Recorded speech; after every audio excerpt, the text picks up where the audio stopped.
Señor, somos tu pueblo, si somos pueblo con todos, si hacemos nuestra la vida del otro con sus llantos y sus gozos, si hacemos nuestra la carne del otro, brillará el Dios con nosotros. Señor, somos tu cuerpo, si somos cuerpo con todos, si hacemos nuestra la vida del otro con sus llantos y sus gozos, si hacemos nuestra la carne del otro, la tierra será como el cielo. Señor, somos tu familia, si somos familia con todos, si hacemos nuestra la vida del otro. De los Hechos de los Apóstoles, capítulo 2, versículo 42. La primera comunidad cristiana. Acudían asiduamente a la enseñanza de los apóstoles, a la comunión, a la fracción del pan y a las oraciones. El temor se apoderaba de todos, pues los apóstoles realizaban muchos prodigios y señales. Todos los creyentes vivían unidos y tenían todo en común. Vendían sus posesiones y bienes y repartían el precio entre todos según la necesidad de cada uno. Acudían al templo todos los días con perseverancia y con un mismo espíritu. Partían el pan por las casas y tomaban el alimento con alegría y sencillez de corazón. Alababan a Dios y gozaban de la simpatía de todo el pueblo. El Señor agregaba cada día a la comunidad a los que se habían de salvar. Palabra de Dios. Queridos hermanos,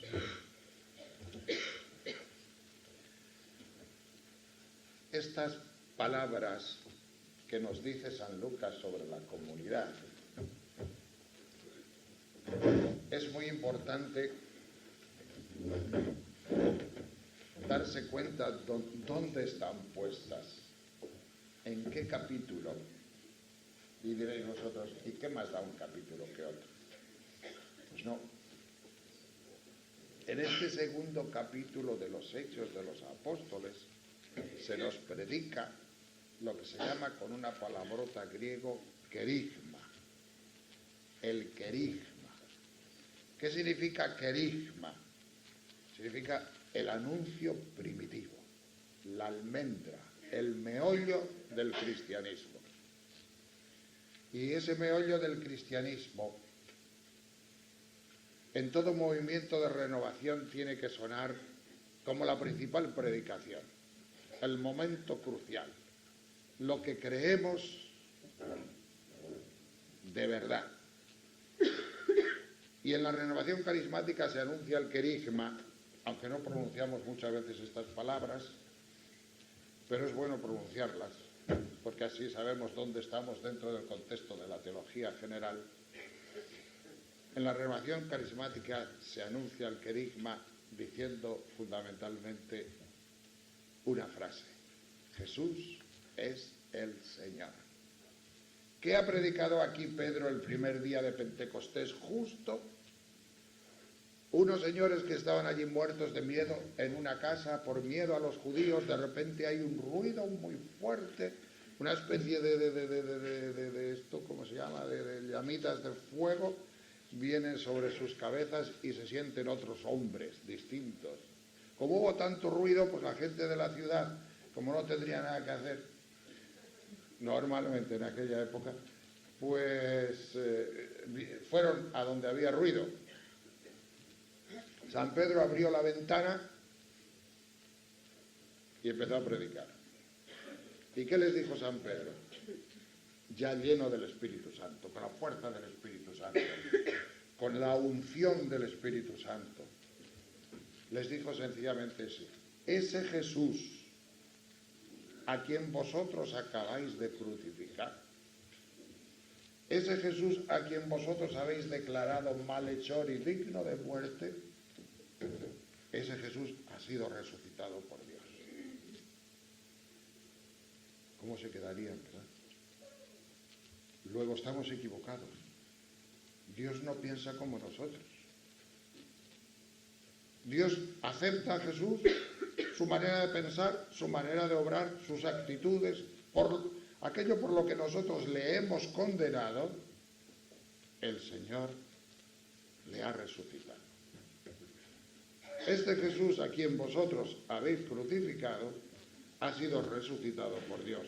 Dios le ha dado la razón y ha sido constituido Señor, Mesías y juez de la historia. Esto es el querigma, la primera parte del querigma. Y entonces nos cuenta los Hechos de los Apóstoles cómo aquellas personas compungidas, el Espíritu Santo les hizo ver que habían crucificado al Señor. Aquellas personas compungidas dijeron, ¿y qué hemos de hacer, hermanos? Y San Pedro le dijo, convertíos a Jesús, bautizaos y recibiréis el don del Espíritu Santo.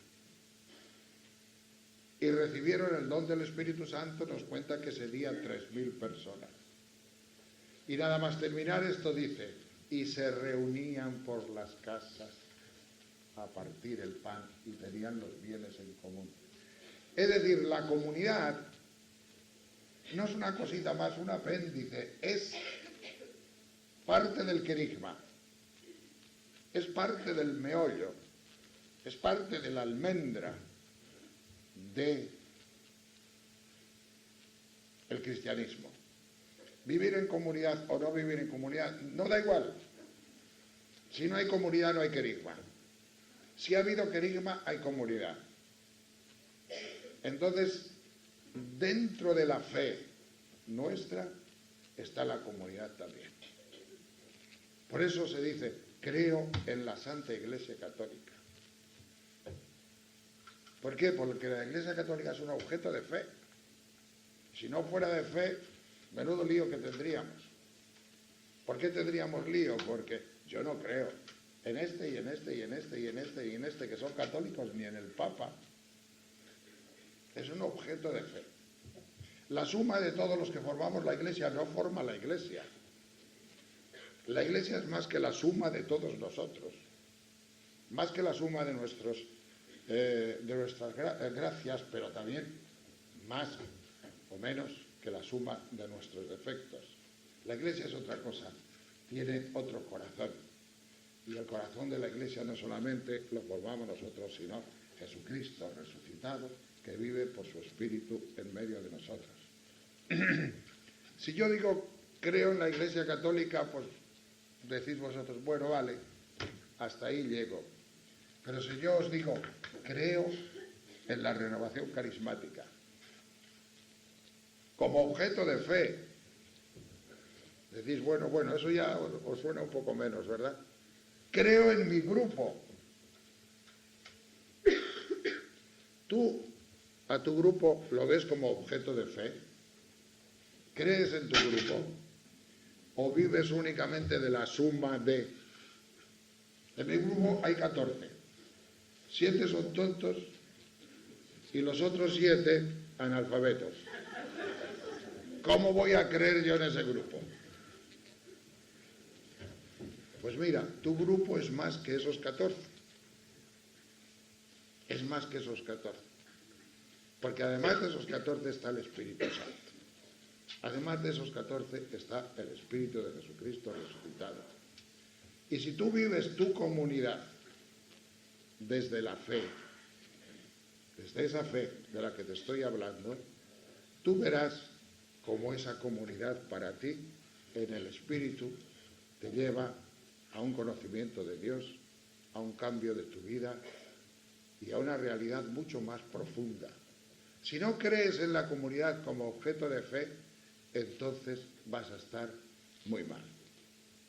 Vas a estar criticando continuamente, vas a estar a disgusto, vas a estar poniendo verdes a la gente de tu grupo, vas a estar diciendo esto, vas a estar diciendo lo otro, y además con razón, probablemente con razón, porque es que también se necesita narices estar reunidas 14 personas que no se conocen y que son de distinta madre, así por las buenas, a rezar. ¿Y en nombre de qué me uno yo con este? ¿Y en nombre de qué con el otro? ¿Pero qué me tiene que enseñar este a mí? ¿Qué me tiene que enseñar el otro a mí? Cerca de los pobres, ¿quién le gusta estar? ¿A quién nos gusta a nosotros estar cerca de los pobres? De los que yo llamo pobres. Que yo para otros seré tan pobre como otros son para mí. Cerca de los pobres nadie quiere estar, ninguno queremos estar. Como no tengamos esa otra mira más profunda, que es la que el Espíritu quiere meternos en nuestro corazón. Creo en el Espíritu Santo, creo en la Santa Iglesia Católica, creo en la renovación carismática, creo en mi comunidad. Creo en mi comunidad como obra del Espíritu Santo. Y si crees en tu comunidad como obra del Espíritu Santo, ya no te será tan fácil decir, esta es obra, y la otra, más todavía. Ya no te será tan fácil decir, ¿por qué? Pues porque el cemento, la amalgama, el que nos une, no son los méritos, no son las cualidades, no son que yo sea así o que yo sea lo otro, no son las cosas bonitas, no son las riquezas que yo voy siempre buscando, porque nosotros buscamos siempre las riquezas de los demás. Las pobrezas de los demás nos destruyen y son tan necesarias las pobrezas como las riquezas para conocer a nuestro Señor Jesucristo, que fue sometido a toda injusticia. Un hombre que fue sometido a toda injusticia. Pero ¿quién aguanta la pobreza de los demás? Si hoy día no aguantamos nadie. Si se casa un señor con una señora y a los 3 años se separan por incompatibilidad de caracteres. Se separan por cualquier cosa. Por cualquier cosa. Yo vivo en un octavo, ya os lo he dicho. Y en ese octavo hay A, B, C y D. Nosotros tenemos el C y el D. Que ya sabéis que los frailes tienen que tener capilla. Son pisos de 3 habitaciones. Y entonces, si pones una habitación para capilla, otra habitación para biblioteca y todo esto, pues acabaron las habitaciones. Tenemos que tener 2 pisos y tenemos 2 pisos. Los de la A, 6 meses han resistido en el piso y 6 meses han resistido casados. Pero qué pena nos ha dado, pero muchísima pena. Han sufrido los 2 la intemerata. Ya están separados. La única suerte que han tenido es que en un año se le ha revalorizado el piso en 4 millones. Separados, pero se han repartido 2 millones más. Los de el B, bastante bien, al parecer. Pero los que tengo yo por el tabique, porque el Garomí tabique donde yo duermo la habitación da para otra casa, para otro piso que ya es otra escalera y otros ascensores. Ay, Dios mío, esa sí que es gorda. 2 jovencitos, los 2 jóvenes también. Vas a engañar a tu madre.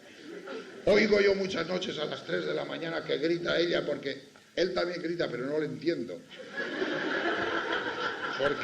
Pero ella, que tiene la voz más fina, atraviesa mejor las paredes. Vas a engañar a tu madre. Digo yo, y oigo hasta los golpes, los oigo en el tabique. Digo, estos me tiran la cama. Me da una pena que allí pueda nacer un niño. Me da una pena. ¿Cómo puede nacer un niño en una casa donde sucede esto? Pobre niño. Hasta ahora no le tienen. pero me da una pena que pueda nacer un niño. Qué difícil es la convivencia. Solo tengo 3 vecinos y de 2 ya los de abajo no lo sé. Ponen la música muy alta, a lo mejor es para que no se oiga. A lo mejor es para que no se oigan otras cosas, pero la convivencia es difícil en el matrimonio, es difícil en el grupo, es difícil en todo, porque vivimos una época también muy rara, una época en la que todos nosotros, pues no sé, somos como muy creídos, tenemos mucho yo, muy dioses, todos somos filósofos, todos pensamos, es que yo pienso que las cosas no son así. Antiguamente no pensaba tanto la gente, o solo pensaban unos pocos, ahora no, todo el mundo piensa. Y si todo el mundo piensa, pues fíjate qué lío en el grupo carismático. No solamente piensan los dirigentes, sino los otros también. Entonces hay unos problemas tremendos. Por eso es necesario que nosotros en el matrimonio creamos por fe. Por fe. Si en el matrimonio no creemos por fe, qué difícil es que no haya problemas rápidos. No metemos a Jesucristo en medio de nuestro matrimonio, no hay fe. Entonces, no hay sobrenaturalidad. Nos entregamos únicamente al vino viejo. Y el vino viejo se acaba. El vino viejo de la boda se acaba rápidamente. Necesitamos a Jesucristo que transforme 600 litros, porque eran 6 tinajas de 100 litros cada una, en un vino bueno, figúrate. 600 litros. Claro que Jesucristo no menos, no se iba a manchar para 30 litros. 600 litros de vino bueno. Y le dicen al novio, pero si todo el mundo saca el bueno al principio y al final cuando ya les da lo mismo, porque están todos debajo de las mesas, saca el malo. Y tú lo has hecho al revés. Tú has sacado el bueno al final. Es que necesitamos el vino de Jesucristo porque el nuestro se acaba. El vino viejo pues son las cosas humanas, la atracción humana, la juventud, la simpatía, qué majos, no sé cuánto, el instinto que te une con una persona, que te une con un hombre, que te une con una mujer, el instinto natural, el deseo natural, eso es el vino viejo. Pero el vino viejo se agota. En toda boda, también en esta de la vida, también en esta del grupo, también en esta del matrimonio, también en esta de la comunidad, también en esta de nuestra vida, incluso el vino viejo se agota y además es que yo no sé qué pasa, pero que va perdiendo potencial como una batería. Y como no tengas vino de repuesto, como no tengas un vino nuevo, como no tengas alguien a quien agarrarte, a quien invocar, como no tengas un sentido de sobrenaturalidad, como no digas creo en la Santa Iglesia Católica, creo en el matrimonio, creo en la renovación carismática, creo que este grupo es del Espíritu Santo, creo, pero en fe, y con fe, y vivirlo con ese don sobrenatural. Si no lo haces así, estás expuesto al tema, aunque haga 25 años que estás en la renovación carismática. Porque lo de Dios hay que vivirlo todo en fe. Todo en fe. Y es desde la fe desde lo entendemos, y es desde la fe desde donde cobra sentido, y es desde la fe donde nosotros nos interesa estar juntos. Porque si no nos separamos, o no nos separamos, depende. Pero depende de la amistad que tengamos, o depende si nos construimos o no nos construimos según nuestras ideas. Pero si no, ¿para qué estar juntos? Pero si lo vivimos desde la fe, entonces la fe nos dice, es una comunidad del Señor. No me habéis elegido vosotros a mí, yo os he elegido a vosotros. El Señor Jesús era original en todo, hasta en la forma de elegir a sus discípulos, en contra de las costumbres de aquellas épocas, que siempre los maestros hablaban y se le reunían los discípulos escogían al maestro. Pero Jesucristo no, al revés. Señaló él con el dedo a sus discípulos. No vinieron los discípulos a buscarle él, Él señalaba: no me habéis elegido vosotros a mí, como era la costumbre. Yo os he elegido a vosotros y os he destinado a que vayáis y deis frutos. Que estaban de acuerdo los 12 y los otros 72 entre ellos, ¿qué va? Si ya vemos que no se entendían, que si este, que si el otro, que si no sé cuántos, que si a la derecha, que si a la izquierda en tu reino, que si todos estos líos no se entendían. Pero el Espíritu Santo hizo que se lo creyeran en fe. Hemos sido elegidos por el Señor, por lo tanto, nosotros tenemos que estar juntos y trabajar juntos. Pero esa elección del Señor, que no lo hace precisamente con acepción de personas y no lo hace precisamente con gusto, pues ya sabes lo que pasa. El grupo que vinieron de Madrid, que duermen por ahí en un... no sé dónde, por ahí, cerca, por ahí por donde están las ovejas, o por ahí debe estar. Pues hay 3 hombres y 7 mujeres, me parece, o 8 mujeres. Y entonces los 3 hombres duermen en una habitación. Y la primera noche, pues, estuvieron charlando más de la cuenta. Y tardaron mucho en dormir, pero antes de dormir, dice, bueno, pues vamos a hacer un segundo de oración, porque ya eran ya las 4 de la mañana, este es uno de ellos, este hombre. Y entonces, creo que Enrique o Miguel le dijo a Ángel, dice, abre la Biblia. Ya para que nos diga el Señor una palabra y nos podamos dormir tranquilos. Abre la Biblia por el libro del Eclesiastés, capítulo 42, y sabéis lo que le salió. No te avergüences de tus compañeros de viaje y no tengas acepción de personas. ¡Anda! Palabra de Dios. No te avergüences de tus compañeros de viaje. Y digo yo, si abrís por el capítulo 42 del Eclesiástico, el Señor os dice también de las cosas que no debéis de avergonzaros. Una de las cosas es de alabar a Dios y otra, no te avergüences de tus compañeros de viaje, no te avergüences de tus compañeros de grupo, no tengas acepción de personas, lo dice el libro. Mira qué parábola me han proporcionado estos señores para que yo os diga que el Señor les hizo abrir la Biblia para todos. No os avergoncéis de vuestros compañeros de viaje, sean los que sean, porque estos son distintos. A Ángel y a Enrique, pues bueno, a Enrique ya lo visteis después y esto. Miguel, pues es muy majo también, lo que pasa es que tiene la cabeza bastante grande. Y entonces de una forma, en un momento o en otro siempre le duele, porque como es tan grande, pues... Y por eso anoche se tuvo que ir a la cama porque le dolía la cabeza. Pues a pesar de todo, dice el Señor, no os avergoncéis de vuestros compañeros de viaje. Pero también en fe, porque también es palabra de Dios. Y si no se avergüenzan de sus compañeros de viaje, el Señor quiere decir, ama a tus compañeros de viaje. Ama a los que has venido, con los que has venido de Madrid. Ama a tus compañeros de viaje, no tengas acepción de personas. Yo estoy ahí, yo estoy en medio de vosotros. El Señor siempre está en medio, siempre está en medio. Alguna persona me ha dicho, lo que más me gustó anoche de los testimonios, varias personas, bastantes me han dicho, lo que más me gustó anoche de los testimonios que dieron los hermanos que han venido de Madrid, no fueron tanto los testimonios, sino la confianza que veo que tenéis entre vosotros.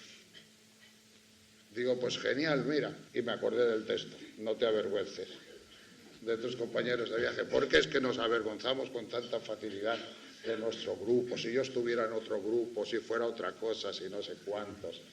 Creo en mi grupo, creo por la fuerza del Espíritu Santo y en fe, y la razón principal que tengo es la fe.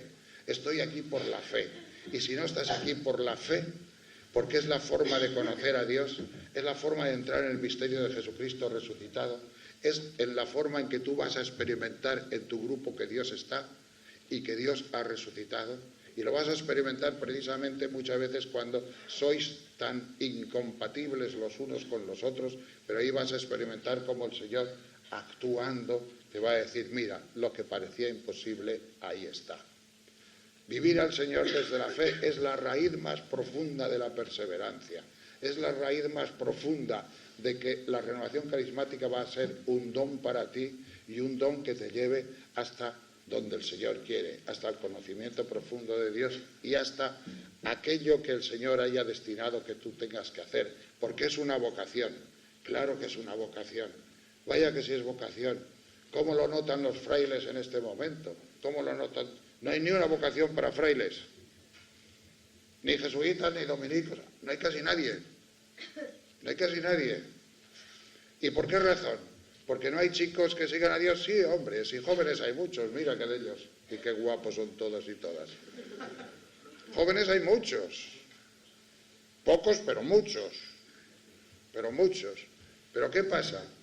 Pues que en este momento la radicalidad de la vida religiosa se puede vivir también fuera de las órdenes religiosas, se puede vivir en este grupo, porque este grupo es un grupo también en el cual se puede llegar a vivir una profunda radicalidad de vida religiosa, de entrega al Señor y de experiencia del Espíritu Santo, de experiencia de la caridad, de experiencia del servicio y de experiencia de resurrección de nuestro Señor Jesucristo. Y por eso, si hace 40 años cualquier persona de estas me viene a mí con lo que tienen muchos chicos y chicas carismáticos actualmente a hablar, y digo, uy, tú, inmediatamente monja. Tu vocación es clarísima, al claustro. Porque en el claustro es donde se puede vivir esto. Pero hoy no. Hoy el Señor ha suscitado en la Iglesia otras cosas en las que se vive con una radicalidad muy grande el tema de entregarse a Dios. No es que no sean necesarias las órdenes religiosas, porque los carismas que tienen cada una, pues son carismas ya como muy especializados, y el Señor, de una forma o de otra, seguirá dando vocaciones también para ahí. Pero esto es una vocación. Y es una vocación en la que se puede vivir la radicalidad de la vida religiosa. Porque la radicalidad de la vida religiosa no consiste en la castidad, pobreza o obediencia. O sí, depende cada uno, depende de cómo le llame el Señor a cada uno. Pero la radicalidad de la vida religiosa consiste en un tipo de seguimiento de Jesucristo poderoso y fuerte que se puede vivir en un grupo carismático también. Pero si lo vives en un grupo carismático, no vas a vivir en un lecho de rosas, sino que vas a vivir en la diversidad de la encarnación, de la realidad que te va haciendo hijo de Dios. No te vas a entender con este, no te vas a entender con el otro, no te vas a entender con el de más allá. Por eso es muy importante que vivamos esto en fe, para que las tentaciones no nos desanimen y no digamos, bueno, pues yo aquí no tengo que hacer, con estas gentes no. Te marchas, claro que te marchas, y como yo digo siempre, te marchas lleno de razón del grupo, porque a lo mejor no son las personas que más te interesan, pero sin Dios, sin el Espíritu Santo, te marchas sin Jesucristo. Jesucristo se queda en el grupo de pobres, y tú te marchas lleno de razones fuera, y lleno de razón. Y lo que interesa no es la razón, lo que nos interesa es Jesucristo, descubrir a Jesucristo. Claro que la cosa es difícil, ¿verdad? ¿Y por qué lo pondrá el Señor tan difícil? Con lo fácil que sería, pues, que hiciera un grupo de arcangelitos y ya todos juntos, pues directos desde aquí, todos transportados en una nube al cielo. Pues no, mira, primero tienes que pasar por la encarnación profunda, tienes que pasar por la realidad del pecado, y la realidad del pecado tuyo y de los demás hace que no nos entendamos muchas veces, que no nos comprendamos, que tengamos que pasar, digamos, por ese túnel y por esa dificultad de los demás. Lo que no podemos nosotros hacer es vivir radicalmente desde nuestra razón todas las cosas, porque si nuestra razón nos justifica todo lo nuestro, ¿no? La razón a uno no le dice lo que le dice el Espíritu Santo. Mi razón no me dice a mí que soy tal y que soy cual. La razón no me arguye de pecado. La razón más bien me dice lo contrario, que los demás son tontos y los demás tienen la culpa. Y que si no fuera por por mí, pues hundía todo. La razón me dice eso, porque la razón no le arguye a uno de pecado, no le convence de pecado. La razón no se te mete en el corazón como el Espíritu Santo para decirte, mira, no, si el problema está en ti, si tú te conviertes, es decir, si tú dejas que yo entre, voy a cambiar tu corazón. Todas las cosas van a seguir igual, pero tú las vas a ver completamente distintas, porque te voy a dar otro corazón nuevo, te voy a dar otro espíritu nuevo, y después resulta que las mismas personas de antes son personas distintas, porque es el corazón con el que nosotros vemos el mundo el que nos hace vivir este mundo o el otro mundo, o creer esto o creer lo demás. Por eso yo creo que como parte del querigma es muy importante, es decir, como parte del núcleo es tener una comunidad. Sin comunidad no hay querigma en tu corazón, no hay anuncio de Jesucristo, no hay experiencia, por lo tanto, de Jesucristo. La comunidad, que no siempre es ideal, ni muchísimo menos, ni hace ninguna falta que sea ideal, porque el mismo Lucas, que nos cuenta aquí que era una comunidad tan eso, evidentemente esto es una mentira. Evidentemente Lucas está idealizando la comunidad, como dicen todos los exégetas. Es decir, en aquella comunidad primitiva había unos líos tremendos, como en todas las comunidades, siempre. Ahora, si en un momento dado sopla muy fuerte el Espíritu Santo, hace una maravilla de estas que nos sirva a todos nosotros de ejemplo a lo largo de la historia. Pero generalmente el Espíritu Santo sopla según nuestra manera de ser, por lo tanto, según nuestros efectos y según nuestras cosas, y ahí se va construyendo la comunidad. Os digo esto porque es necesario que enraicemos estas realidades en una profunda teología y en una profunda mística y en una profunda espiritualidad. Y esa profunda espiritualidad se vive desde ahí, se vive desde la fe. Creo en mi grupo, creo en mi comunidad. Porque si no, sencillamente no vivimos nada más que desde las apariencias, no vivimos nada más que desde la razón y nada más que desde nosotros mismos. Y entonces, ¿cómo no va a haber problemas en el grupo? Este es el tema más gordo que yo una vez, hace años, aquí hay gente de Victoria y no sé cómo están los grupos de Victoria en este momento, pero hace años, hará como unos 15 años, fui a dar un retiro a Victoria y entonces di el retiro, pero había un grupo de jóvenes que se habían reunido para hacer oración, unos 5 chicos y unas 7 o 8 chicas, y hablaron conmigo, queremos hablar contigo. Me dijeron, mira, nos pasa una cosa, que desde que nos unimos en oración, desde que hemos formado comunidad un poco más íntima en oración, nos va todo fatal, la oración nos hace daño. Digo, ¿cómo? A ver, ¿qué es eso de que la oración? Sí, porque mira, antes pues estábamos tan tranquilos, pero desde que nos juntamos tantas veces para orar y todo eso, pues han nacido entre nosotros celos, han nacido problemas, rencillas, rencores incluso, cosas de esas, y entonces nos está estropeando, la oración nos está estropeando el grupo. Y así, dicho de momento, ¿verdad? Se queda uno como un poco cortado. Pues va a ser verdad que la oración les está haciendo daño a estos chicos. Y entonces yo les contesté, digo, mira, no, los celos, los rencores, las rencillas y el pecado lo lleváis todos dentro. Lo tenéis ahí incrustado en vuestro corazón. Habéis nacido con ello. No es que cometamos pecado, como tantas veces decimos, que lo tenemos dentro. Hemos nacido con él. Está esperando la ocasión para manifestarse, como dice San Pablo. Pero ni eres bueno tú, ni santo, ni casto, ni nada de todo eso. Ninguno de nosotros hemos nacido en pecado. Entonces el pecado lo llevamos dentro, está sembrado dentro de nosotros. Y está esperando la manifestación cuando puede, y hay ciertos pecados que solo se pueden manifestar en comunidad. ¿Cómo vas a odiar tú a nadie si vives solo? Como no te líes a cabezazos con las columnas, pues no puedes. Y precisamente la comunidad, uno de los fines de la comunidad es manifestar el pecado. Manifestar nuestro pecado. ¿Por qué?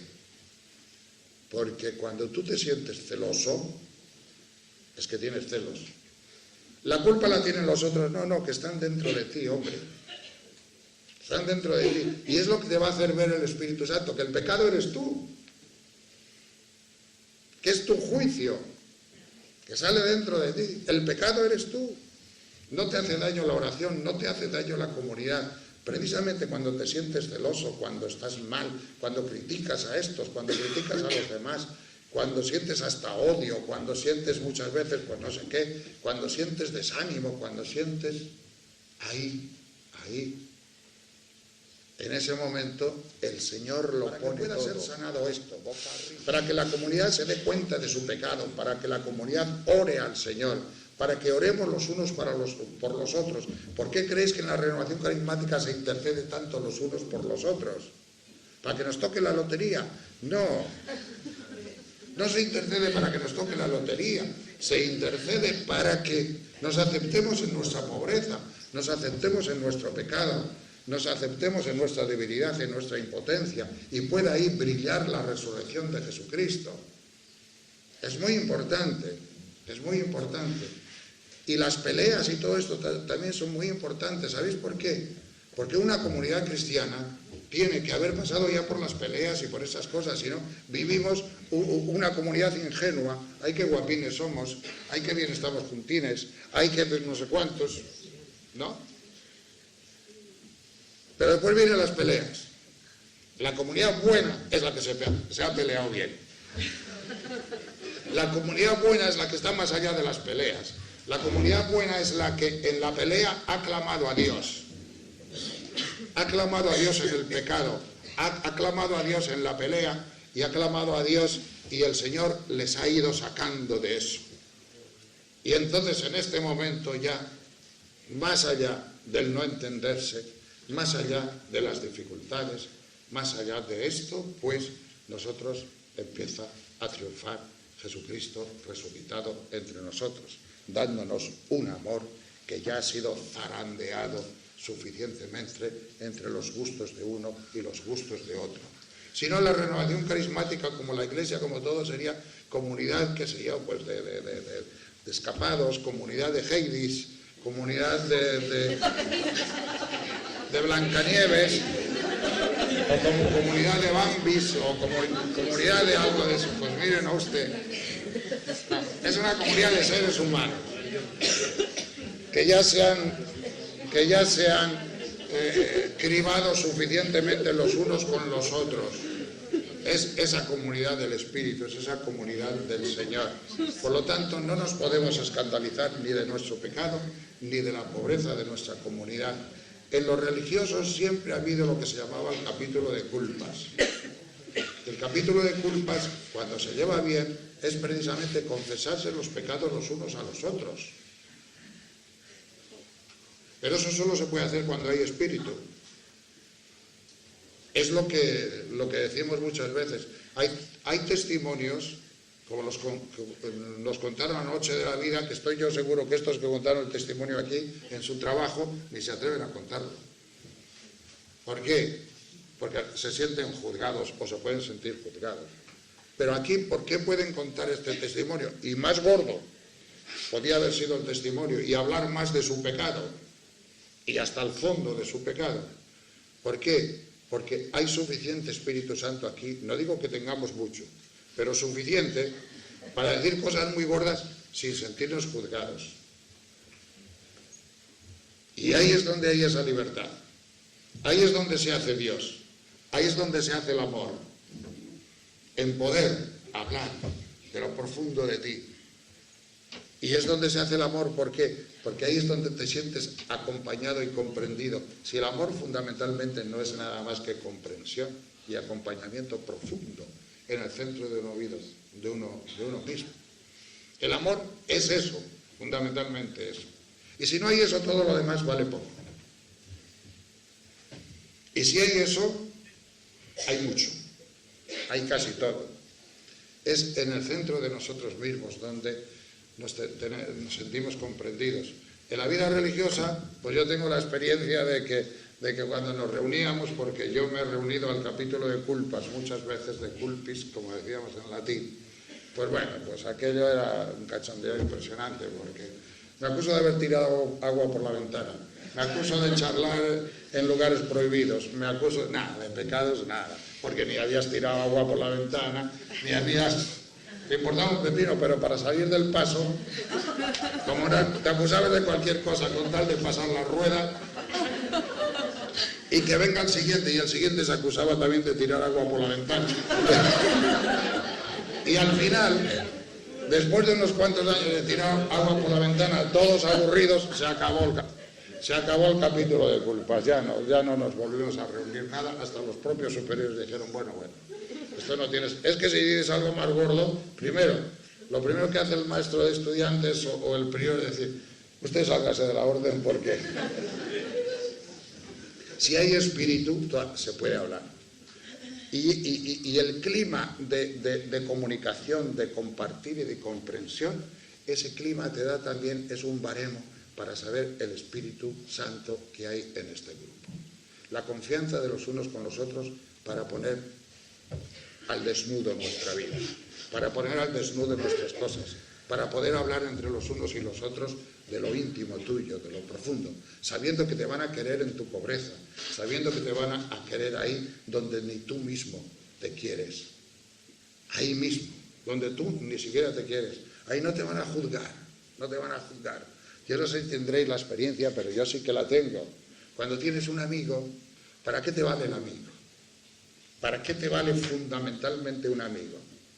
Para que le puedas contar tus problemas más hondos, tus fallos más hondos, se los puedas contar sin que te juzgue.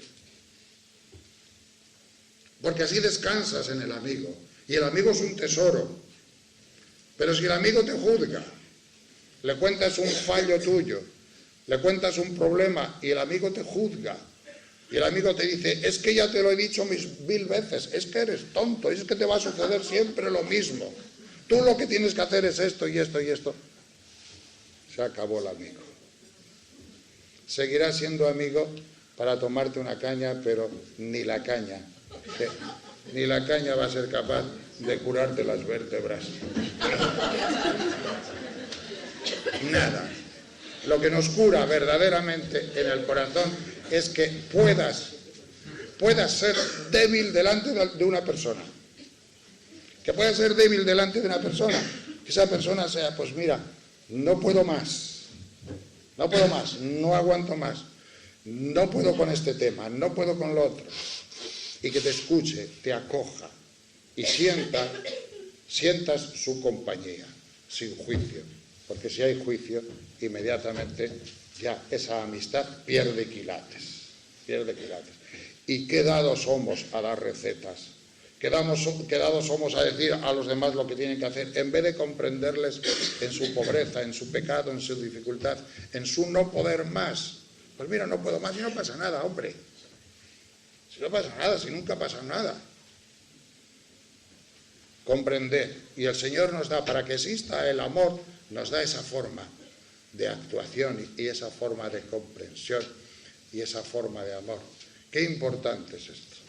Si no, pues las comunidades, si no tienen tempero, si no tienen espíritu, si no están en sazón, y esto es una de las grandezas de la comunidad carismática, el poder decirnos cosas que no lo puedes decir ni en tu propia familia, ni a tu padre, ni a tu madre, ni a tu hermano, puedes decirle muchas veces las cosas que digo aquí.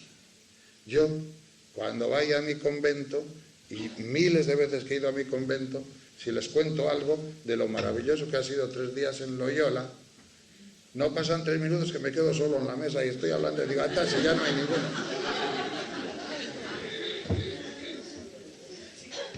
Y no digamos si se me ocurre decir, porque mira, es que amo a Dios, vengo encantado, en vez de, uy, qué pudor, no, tienen un pudor terrible, no te desnudes tanto, que no nos gusta verte así tan desnudo.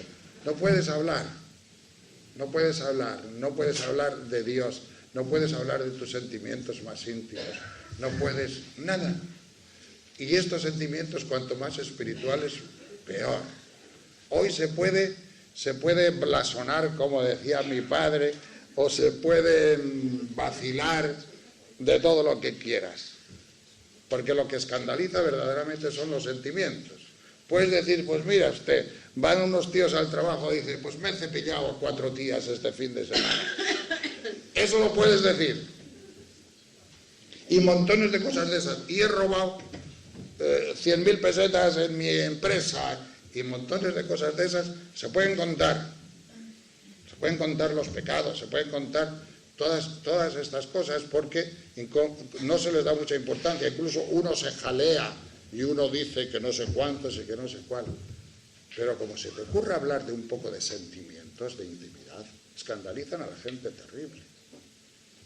Si empiezas a hablar de tu amor, no te digo nada, si empiezas a hablar de tu oración, de tu interior, o de todo esto, inmediatamente dices, bueno. Simplemente con que llegues al trabajo y en vez de contar estos rollos que os he dicho, digas allí, soy feliz. Ya la palabra feliz, ya te miran con un...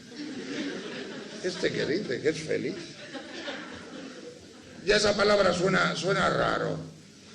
Eso da que sospechar. O es de alguna secta o algo pasa. Porque feliz, ¿quién dice eso? Soy feliz. Y no digamos si después entras en el tema de tu vida interior, de tu vida espiritual, eso te lo tienes que guardar, te lo tienes que callar. La gente no lo acepta, te juzgan inmediatamente y dicen, pero este tío, ¿qué se cree? ¿Qué se cree? Hay un pudor para todas estas cosas,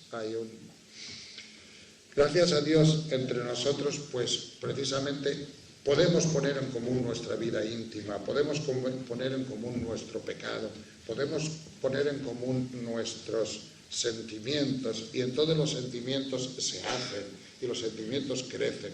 Qué maravilla poder alabar al Señor y que uno grite por la izquierda y le responda a otro por la derecha y por el centro diciendo, gloria a ti Señor, te amo y te amamos y todo esto. Es una maravilla. Y saben quién lo ha dicho y nadie se esconde. Estas son las grandezas de la comunidad que nos interioriza precisamente y necesitamos a los hermanos para poder vivir esa interiorización profunda. Por eso termino ya diciéndoos una cosa, y es que deis gracias a Dios por la comunidad. Si la comunidad no se da un paso, yo muchas veces estoy en Maranata o en cualquier sitio, o aquí mismo, orando, y digo, Señor, te doy gracias por esta comunidad. Pues si no, yo no sería capaz de orar. Si mi oración estuviera nada más que relegada o encomendada a mi iniciativa privada, si yo para orar tuviera que orar siempre solo, nunca tendría tiempo. Ay, mira, es que tengo que hacer lo otro, esto, lo otro, de más allá, que si la televisión, yo soy el cocinero de mi casa, pues las lentejas de mañana, que no se me quemen, que esto, que lo otro, que lo demás allá, nunca tendrías tiempo. Y así por lo menos 2 horas a la semana, te pones a alabar con los hermanos, prescindes de otra cosa, y en medio de la alabanza de los hermanos alabas tú también. ¿Cuándo te atreverías tú a hacer eso? Si ni siquiera en tu propia habitación solo eres capaz de gritarle a Dios, te da vergüenza. Pero los hermanos no, te dan espontaneidad, te dan libertad para alabar a Dios, para amar a Dios. Eso es una temperatura del Espíritu poderosa en medio de nosotros. Gracias, Señor, porque mira, puedo rezar porque tengo hermanos. Gracias a Dios porque con los hermanos pues estoy genial. Ya os acordáis, y termino con esto, lo que le pasó a Pedro Reyero. Porque Pedro Reyero era un hombre antihermanos, era un hombre anticomunidad en su época anterior, cuando no estaba convertido por el Señor. Él tenía un yo más grande que toda España junta. Eso lo decía él. Eso lo decía él, no lo digo yo no estoy. Lo decía él. Y soberbia pura, decía. Contaros que, como contaba Pedro muchas veces, que una vez no se presentó a unas oposiciones de cátedra de filosofía porque sabía que iba a quedar el segundo. Pero no se presentó por soberbia, dice, no, yo hasta que no quede el primero no me presento. Y cuando se presentó, las ganó y quedó el primero. Pero era quitando 4 o 5 amistades, sobre todo un poco altas de tipo cultural o algo de eso, Pedro no no hacía amalgama con nadie, y con los pobres mucho menos. Entonces, cuando el Señor le convirtió y cuando entró en la renovación carismática, cuando tuvo que ir a la Rosa de Sarón, y en la Rosa de Sarón pues había mucha gente jovencita, de 16, 17, 18 años entonces, o 19, o los que fueran, o 20, de la misma edad que sus alumnos. A Pedro le costaba un mundo, porque decía, pero estos que me van a enseñar a mí, si son como mis discípulos. Y se sentía mal, hasta ir asumiendo la realidad de un grupo pobre, hasta sentirse a gusto cerca de los pobres, hasta sentir que las cosas aquí van por otro camino, no por el camino de la sabiduría, porque Pedro solo escuchaba a los grandes maestros, a los que le pudieran enseñar algo a él, pero a unos chiquillos de ninguna forma.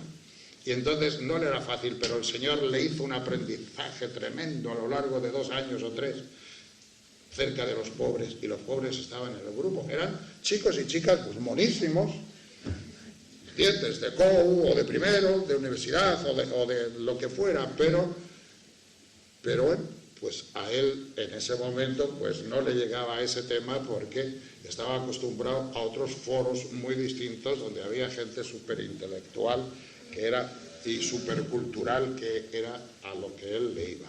Por eso el aprendizaje que le hizo el Señor en el grupo carismático fue de auténtica escuela de perfección, para entender a los pobres, para saber que se necesitan hermanos, para sentirse a gusto con los hermanos y para saber que el Señor te convierte dándote hermanos y aceptando a los hermanos. Por eso en 1983, en noviembre, cuando le operaron a Pedro de apendicitis, una vez en la maternidad de Nuestra Señora del Rosario, el Príncipe de Vergara, en Madrid, pues le operaron en maternidad pues porque no había camas en otros sitios.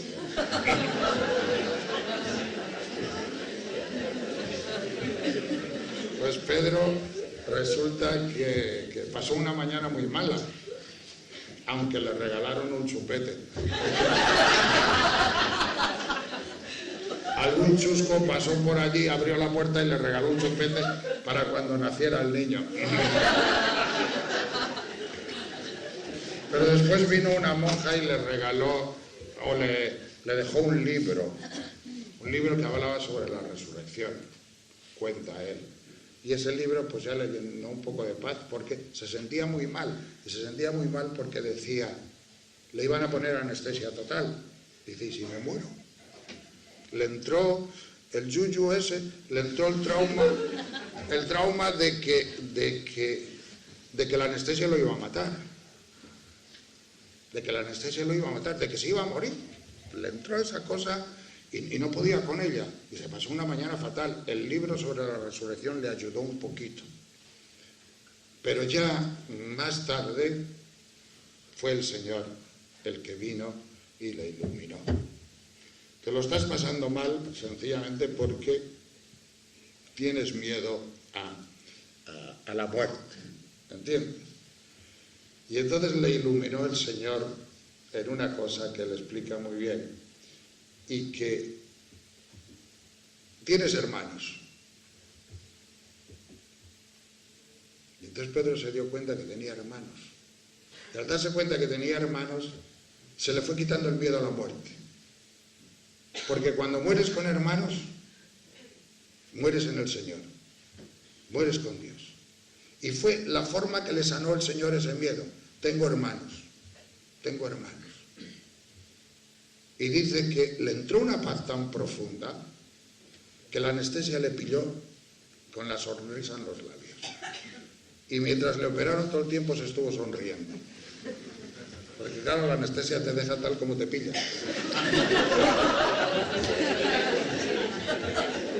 Y le pilló alegre y sonriente, y así le dejó. Alegre y sonriente. Pero esa sonrisa era una sonrisa del Señor. Tengo hermanos. Si me voy, ¿qué más da?